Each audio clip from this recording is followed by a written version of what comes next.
Pendant des siècles, une question a traversé silencieusement les traditions orientales. Pourquoi l'être humain, même entouré de confort, continue-t-il à ressentir une inquiétude intérieure?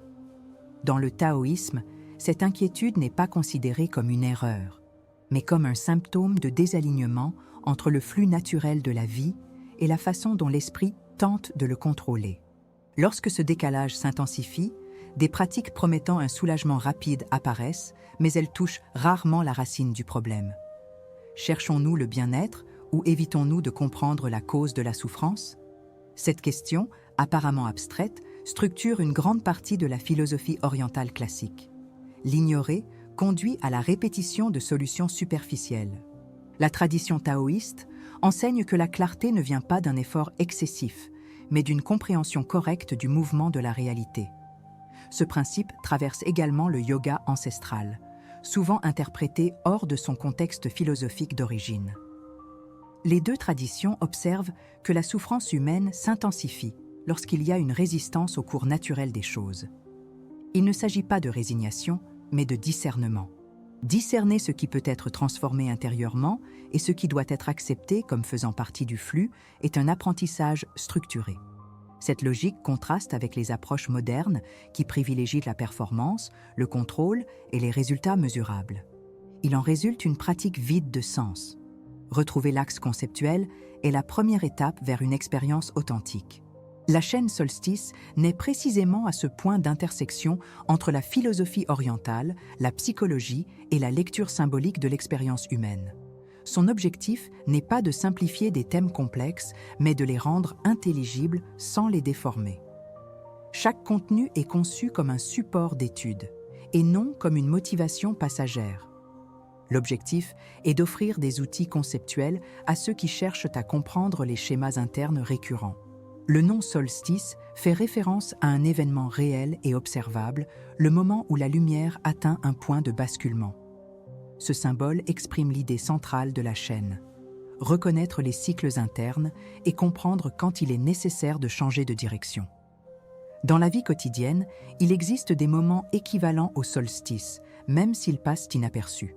Les crises silencieuses, les répétitions émotionnelles et le sentiment de stagnation sont des signes évidents d'une transition non comprise. La philosophie orientale interprète ces signes comme des invitations à une réorganisation interne. Les ignorer prolonge la souffrance. Les comprendre ouvre la voie à la transformation. Le contenu présenté ici s'adresse à ceux qui perçoivent ces signes et recherchent un référentiel solide pour les interpréter. Le taoïsme et le yoga ancestral partent tous deux de l'observation directe de l'esprit. Les émotions, les pensées et les impulsions sont traités comme des phénomènes transitoires, et non comme une identité. Ce déplacement est décisif pour réduire la souffrance psychologique. Lorsque l'individu cesse de se confondre avec son contenu mental, un espace interne apparaît. Cet espace permet des choix plus conscients et des actions moins réactives. La pratique philosophique, en ce sens, est un entraînement de l'attention.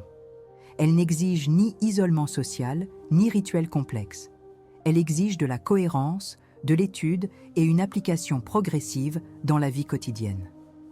L'approche présentée dans Solstice respecte cette tradition de rigueur. Chaque concept est contextualisé historiquement et appliqué de manière pratique. Il n'y a pas d'opposition entre la raison et la spiritualité, mais une intégration. La philosophie orientale n'a jamais eu pour fonction d'impressionner, mais d'orienter. Lorsqu'elle est bien comprise, elle sert de carte pour les moments d'incertitude. Cette carte n'élimine pas les défis, mais réduit la confusion face à eux. La pertinence de cette connaissance demeure, car la structure de l'esprit humain n'a pas changé. Seul le rythme extérieur s'est accéléré. Si ce type de contenu contribue à votre compréhension de la réalité et de votre propre expérience interne, pensez à suivre la chaîne. L'inscription et le j'aime fonctionnent comme un simple geste d'adhésion à cette proposition éducative. Ils contribuent à maintenir l'espace actif et accessible à ceux qui recherchent des références conceptuelles cohérentes. Solstice n'est pas un point d'arrivée, mais un lieu d'étude continu. Le choix de rester sur cette voie est individuel. L'invitation est lancée. La décision, comme l'enseignent les traditions orientales, naît de la compréhension. Au IIIe siècle avant notre ère, des archives indiquent que des ascètes indiens s'éloignaient délibérément des centres urbains pour étudier quelque chose qui ne pouvait être observé de l'extérieur, à savoir l'instabilité de l'esprit humain face au désir et à la peur. Ces pratiquants ne recherchaient pas l'isolement comme une fuite, mais comme une méthode, car ils avaient compris que la répétition automatique des stimuli sociaux rendait difficile l'observation claire de leurs propres processus mentaux. Des textes conservés décrivent des routines rigoureuses, marquées par le silence, la discipline éthique et l'attention continue. Un détail souvent ignoré est que ces pratiques sont apparues à une période de transformation politique et culturelles intenses. L'instabilité extérieure servait de toile de fond à une recherche intérieure encore plus profonde. Le yoga est donc né dans un contexte de crise et de réorganisation. Au fur et à mesure que ces traditions se consolidaient, un problème conceptuel central est apparu. Comment transmettre une expérience interne sans la réduire à une croyance ou à un dogme? La réponse trouvée a été la construction de systèmes de pratiques progressifs, dans lesquels chaque étape avait une fonction spécifique. Le corps était utilisé pour stabiliser l'attention, la respiration pour réguler les états mentaux et l'éthique pour réduire les conflits internes. Il n'y avait pas de séparation artificielle entre la vie quotidienne et la pratique philosophique. Cette intégration exigeait du temps et de la répétition, ce qui créait un contraste évident avec les approches immédiates. Beaucoup abandonnaient lorsqu'ils se rendaient compte qu'il ne s'agissait pas d'un chemin rapide. Cet abandon précoce est mentionné dans les commentaires classiques comme faisant partie du processus. La tradition reconnaissait cette difficulté sans chercher à l'atténuer. Au fil du temps, le yoga a commencé à circuler entre différentes écoles de pensée, chacune mettant l'accent sur des aspects distincts du même noyau conceptuel. Certaines privilégiaient la connaissance discriminante, d'autres la dévotion ou l'action juste. Cette diversité, loin d'être un signe de fragmentation, indiquait la complexité du problème abordé. La souffrance humaine n'a pas une seule cause observable, mais un ensemble de schémas interdépendants. Le yoga répondait à cette complexité par des méthodes tout aussi structurées. Cependant, cette pluralité a également ouvert la voie à des interprétations partielles. Lorsque des éléments isolés étaient retirés de l'ensemble, ils perdaient leur fonction d'origine. Ce mouvement était déjà observable dans les textes anciens eux-mêmes. Plus tard, lorsque le yoga a commencé à être présenté en dehors de son contexte culturel, un changement d'orientation significatif s'est produit. Les éléments les plus facilement observables ont été privilégiés au détriment des processus internes. Ce choix n'était pas intentionnellement biaisé, mais résultait d'une adaptation culturelle. Il a néanmoins eu un effet secondaire important: la perte du récit original qui donnait un sens au système. Sans ce récit, la pratique devient une technique, mais pas un chemin. L'absence d'un horizon clair génère une frustration silencieuse chez de nombreux pratiquants. Cette frustration est rarement verbalisée, mais elle se manifeste par un sentiment de répétition sans transformation. L'histoire du yoga aide à comprendre pourquoi cela se produit. Le yoga ancestral a toujours été basé sur l'observation directe de l'expérience. Les pensées étaient traitées comme des événements et non comme des vérités absolues. Les émotions étaient comprises comme des réponses conditionnées, susceptibles d'être étudiées. Cette approche exige un changement radical dans la façon dont l'individu se rapporte à lui-même. Il ne s'agit pas d'éliminer les contenus mentaux, mais de les comprendre en profondeur. Ce processus est décrit comme graduel et cumulatif. Il n'y a pas de moment unique de révélation, mais une réorganisation progressive de la perception. Cette logique contraste avec les récits modernes centrés sur des résultats immédiats. En analysant ces éléments historiques et conceptuels, il devient évident que le yoga n'a pas été conçu comme une pratique d'évasion, mais comme une méthode de lucidité. La clarté mentionnée dans les textes classiques n'est pas émotionnelle, mais cognitive et existentielle. Elle apparaît lorsque l'individu reconnaît des schémas répétitifs qui opéraient auparavant de manière inconsciente. Cette reconnaissance modifie la relation à la souffrance, sans promettre son élimination complète. La maturité de la tradition réside précisément dans ce point. Il n'y a pas de promesse de perfection, mais une compréhension suffisante pour ne pas être emporté par ses propres impulsions. Cette distinction est fondamentale pour une lecture honnête du sujet. C'est à partir de ce contexte que le contenu de cette vidéo se développe, approfondissant des concepts qui sont rarement présentés dans un ordre logique. La proposition est de suivre attentivement cette ligne historique et symbolique, en laissant les idées s'organiser progressivement. La compréhension ne vient pas de fragments isolés, mais de la continuité. Continuer à regarder la vidéo permet de maintenir cette cohérence. C'est dans ce flux que le sens complet commence à se révéler. Lorsque le malaise mental devient évident, la réponse la plus courante consiste à rechercher des solutions qui promettent un soulagement rapide, telles que la distraction constante, la consommation excessive de stimuli ou des techniques qui ne font qu'atténuer les symptômes. Ces stratégies ont un effet palliatif, car elles réduisent momentanément la perception du problème sans en modifier la structure. L'effet secondaire inévitable est l'intensification du schéma initial, car l'esprit apprend à éviter plutôt qu'à comprendre. À court terme, il y a un sentiment de contrôle. À moyen terme, une dépendance à la méthode d'évasion elle-même apparaît. Ce cycle est largement documenté dans les études contemporaines sur la régulation émotionnelle. Le yoga ancestral a reconnu ce mécanisme bien avant qu'il n'existe une terminologie scientifique pour le décrire. C'est pourquoi sa méthode ne commence pas par essayer d'éliminer l'inconfort, mais par l'étudier. Une autre réponse récurrente est l'effort excessif pour contrôler les pensées et les émotions, créant une relation de conflit interne permanent. Les tentatives de suppression du contenu mental entraînent une augmentation de l'activité cognitive, un phénomène déjà observé dans les recherches sur les pensées intrusives. Plus on essaie de chasser une idée, plus elle gagne en force. Cet effet secondaire génère une fatigue mentale et un sentiment d'échec personnel. La tradition yogique considère cette approche comme contre-productive, car elle renforce l'identification à l'esprit. Au lieu d'être un observateur, l'individu devient un combattant. Cette attitude empêche la clarté nécessaire à un changement structurel. Le problème n'est pas la présence de la pensée, mais la relation établie avec elle. Le yoga ancestral propose une approche différente en traitant la souffrance comme un phénomène cognitif observable. Au lieu d'essayer de supprimer les pensées ou les émotions, la méthode cherche à interrompre les schémas automatiques d'identification.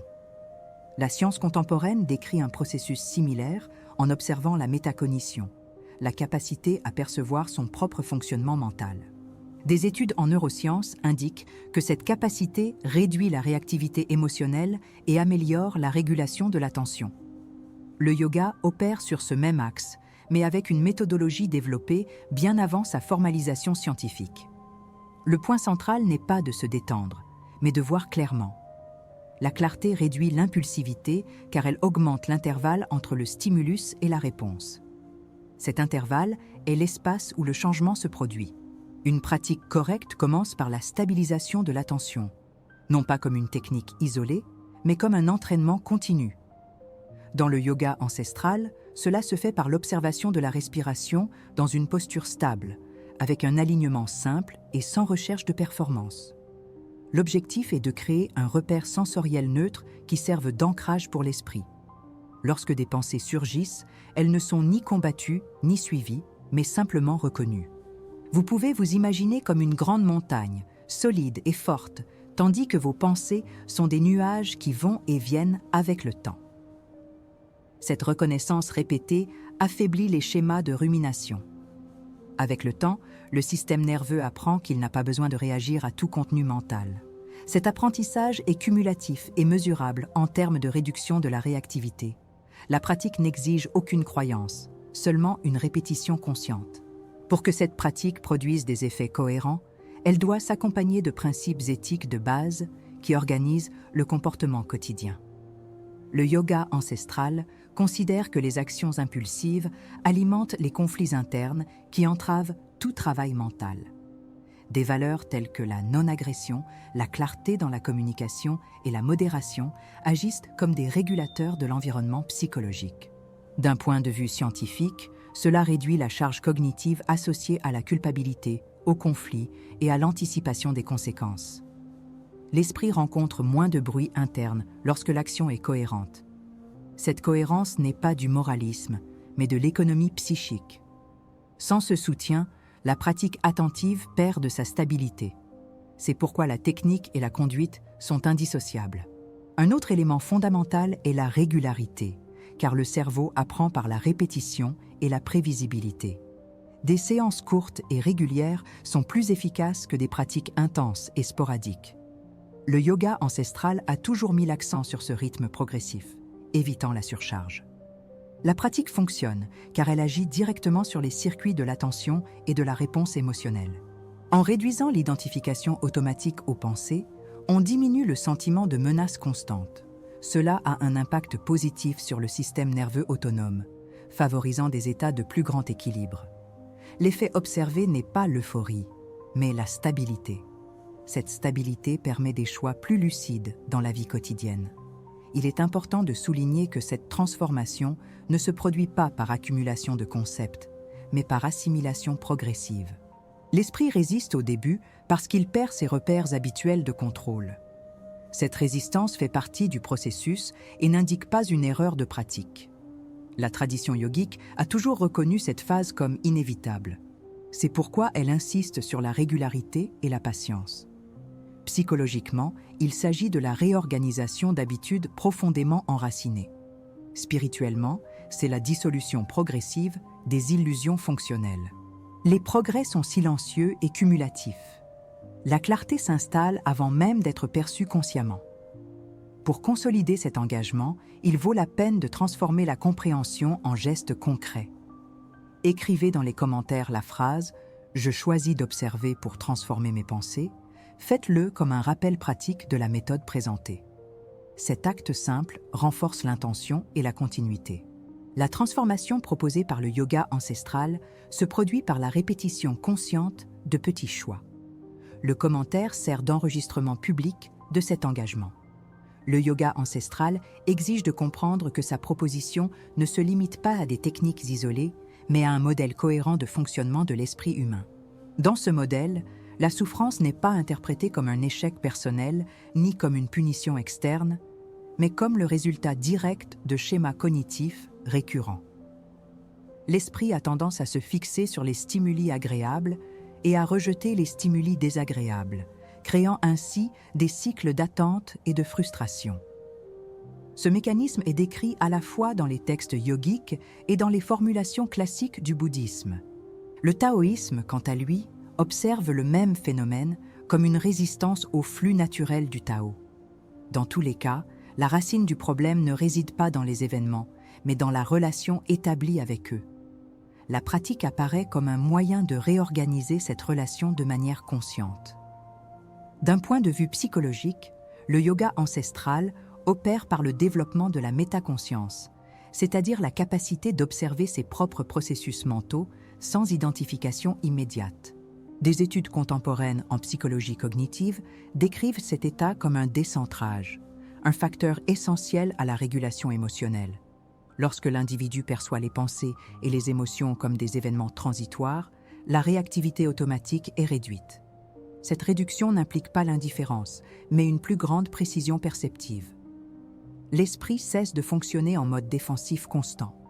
Le système nerveux trouve les conditions pour revenir à des états d'équilibre. La tradition yogique décrit ce processus comme une clarté discriminante. Il s'agit d'un raffinement de la perception et non d'un éloignement de l'expérience. Dans la spiritualité taoïste, cette clarté est associée au principe du wu-wei, souvent mal interprété comme de la passivité. En réalité, ce concept fait référence à l'action alignée, celle qui ne naît pas d'un conflit interne.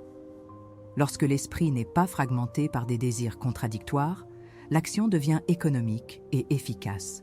Le yoga ancestral partage cette compréhension en mettant l'accent sur la cessation des efforts mentaux inutiles.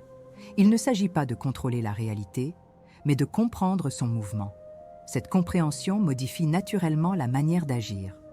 La pratique n'ajoute donc rien de nouveau à l'esprit, mais supprime les interférences. Il en résulte une forme de présence plus stable et plus fonctionnelle. Le bouddhisme contribue à cette analyse en détaillant les mécanismes de l'attachement et de l'aversion comme cause centrale de la souffrance. L'observation continue de ces impulsions révèle leur nature conditionnée. Lorsqu'elles sont vues clairement, elles perdent une partie de leur pouvoir compulsif. Le yoga ancestral intègre cette observation dans une structure pratique qui inclut le corps, la respiration et l'attention. Le corps fournit un ancrage sensoriel. La respiration régule le rythme interne et l'attention explore le contenu mental. Cette intégration empêche la pratique de devenir excessivement intellectuelle. La connaissance ne reste pas abstraite, mais se manifeste dans l'expérience directe. C'est à ce point que la philosophie et la pratique se rejoignent. L'application pratique de ces principes transforme progressivement la façon dont l'individu interprète sa propre histoire. Les événements passés ne sont plus racontés uniquement comme une succession d'erreurs ou de réussites. Ils sont désormais compris comme l'expression d'états mentaux spécifiques. Ce changement de lecture réduit la culpabilité et la rigidité identitaire. Sur le plan psychologique, cela augmente la flexibilité cognitive. Sur le plan spirituel, cela dissout la notion d'un moi fixe et immuable. Le taoïsme décrit ce processus comme un retour à la simplicité originelle. Le yoga le décrit comme la reconnaissance de la véritable nature de la conscience. Les deux pointent vers la même réorganisation interne. En résumé, le yoga ancestral, le taoïsme et le bouddhisme convergent en affirmant que la liberté humaine est directement liée à la qualité de l'attention. Une attention fragmentée produit une souffrance récurrente. Une attention entraînée produit du discernement. Ce discernement n'élimine pas la complexité de la vie, mais modifie la façon de la traverser. Une pratique correcte ne promet pas une transcendance spectaculaire, mais une stabilité profonde. Cette stabilité permet d'agir avec moins de conflits internes et plus de cohérence. L'analyse conceptuelle confirme qu'il s'agit d'une méthode vérifiable par l'expérience. C'est dans cette vérification continue que le sens de la pratique se révèle. Si le Tao coule sans effort et soutient pourtant toutes les formes, à quel moment avons-nous commencé à croire que contrôler la vie serait plus efficace que de la comprendre? Cette question traverse silencieusement tout ce qui a été exploré jusqu'ici, non pas comme une provocation intellectuelle, mais comme une invitation à l'observation directe. En suivant ce parcours, il devient possible de percevoir que la souffrance ne naît pas de l'expérience elle-même, mais de la manière dont l'esprit tente de la fixer. Le yoga ancestral, tout comme le taoïsme, n'offre pas de réponse toute faite, mais seulement des outils pour voir avec plus de précision. Voir, dans ce contexte, est déjà une forme de transformation. L'avantage d'avoir suivi cette réflexion réside précisément dans ce subtil déplacement du regard. Lorsque le regard change, la relation avec la réalité commence à se réorganiser. L'aspect le plus important de ce voyage est peut-être de reconnaître qu'il n'y a pas de point final à atteindre. Le Tao ne se termine pas, l'esprit ne se fixe pas, la pratique ne s'achève pas. Il n'y a que de la continuité. La tentative de conclusion est souvent un besoin de sécurité de l'ego. La tradition zen attire précisément l'attention sur cette impulsion et la dissout avec délicatesse. Rester ouvert est plus fonctionnel que de se refermer sur des certitudes. Le yoga ancestral partage cette même logique. Le chemin se révèle au fur et à mesure qu'il est parcouru. Au cours de cette réflexion, les concepts psychologiques et spirituels se sont rencontrés non pas pour s'expliquer mutuellement, mais pour pointer dans la même direction. L'attention, la clarté et l'alignement apparaissent comme des axes communs, non pas comme des vertus morales, mais comme des états qui peuvent être entraînés. Lorsque l'attention se stabilise, la vie ne devient pas plus facile, mais elle devient plus intelligible. Et ce qui est intelligible cesse d'être menaçant. Ce changement est subtil, mais profond. Il n'exige ni isolement, ni rupture avec le monde. Il exige seulement la disposition à observer sans précipitation. Si quelque chose de ce qui a été présenté a trouvé un écho particulier en vous, il vaut peut-être la peine de rester quelques instants en silence avant de le nommer. Dans le taoïsme, la contemplation est une forme d'écoute. Écoute du corps, de l'esprit, du rythme interne. Il n'y a aucune urgence à conclure ou à commenter, seulement à laisser le sens s'installer. Lorsque cela se produit, les mots surgissent avec plus de précision.